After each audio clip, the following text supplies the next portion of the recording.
Switzerland की मशहूर चोटी मीटरहान में 1986 में जर्मन को पैमा लापता हो गया था, जिसकी लाश की बाकियात 37 साल बाद मिल गई है।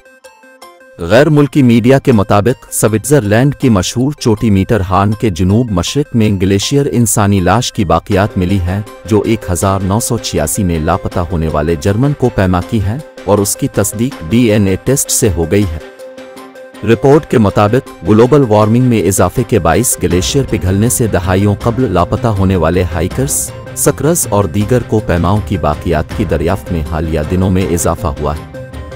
इस हवाले से स्विस पुलिस का कहना है कि 38 साला जर्मन को पैमा 1986 में मज़कूरा इलाके में लापता हो गया था, जो इस वक्त काफ़ी तलाश के बावजूद नहीं मिल सका था। ताहम रवामा 12 जुलाई को इटली की सरहद के करीब थियोडोल ग्लेशियर पर जाने वाले को पैमाओं को गुमशुदा शख्स की बाकियात मिली थी।